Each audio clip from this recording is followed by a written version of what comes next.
American International Auto Show, we're taking a look at the all-new Genesis G90.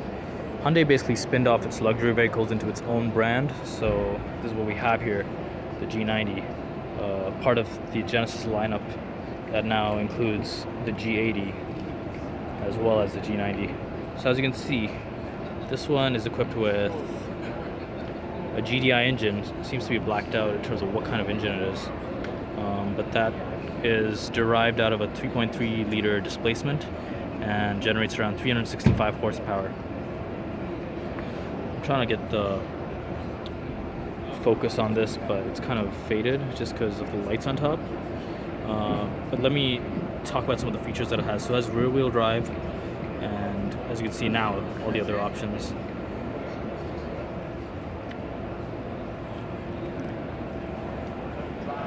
The design, although reminiscent of Hyundai products, kind of has its own luxurious touches, such as the excess amount of chrome used in the front, as well as the bold face.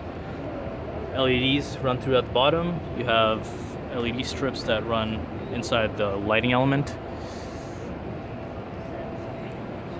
Genesis logo.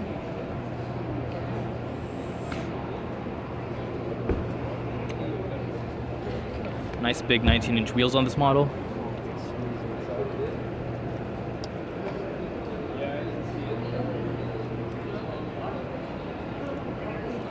So as you can see, the tail lamps are reminiscent of the Equus.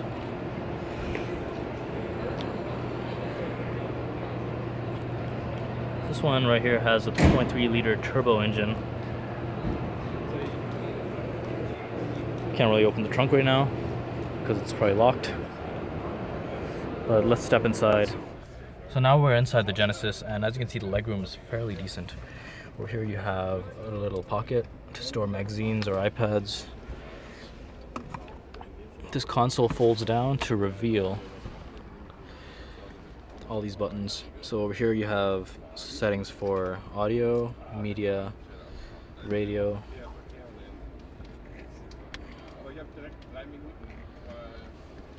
These buttons feel very solid.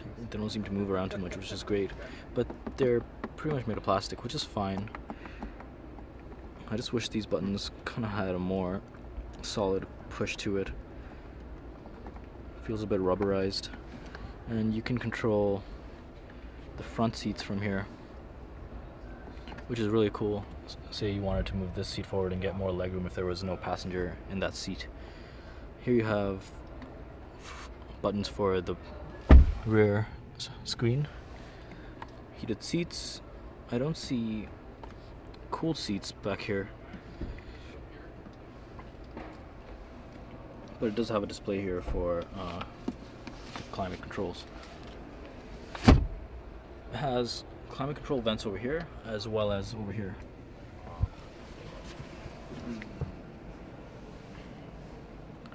So let's head over to the front.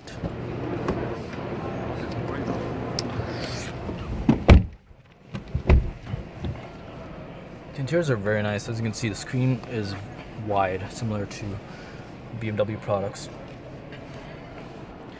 You have a bunch of buttons here, and as I mentioned, these buttons seem high-end, but just pushing them feels a bit plasticky. A nice analog clock here. You have controls here for climate. Here you have park assist, around view cameras,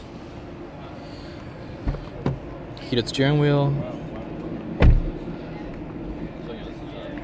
heated and cool seats, big controller dial here, home back menu. This reveals 2 cup holders. This reveals some storage for cell phone, etc., as well as USB and auxiliary, and wireless charging. It seems like it. Start to stop. Here are these buttons on the steering wheel. They feel solid, more solid than that from the dash. You have call buttons here, volume, toggle switches. I like how these buttons have a different feel. That way when you're driving, you don't have to look down to see what you're pressing. You kind of just feel it and know which button to, which dial to toggle. Here you have active cruise control, as well as blind spot and lane monitor. Sorry, the active cruise control is over here actually, but here you have lane keep assist as well as blind spot monitor. It has a button for parking, for putting it in park. This feels very solid. I like it. Seems very easy to use. Again, we don't have any pricing on this vehicle, and not too much in terms of the engine specs, aside from what I showed you back there. But it has a Lexicon audio system. Here are the buttons on the door. So we have a mirror, a nice big button, a nice big 4-direction joystick here. Windows, memory seating. Nice wood finish throughout the car.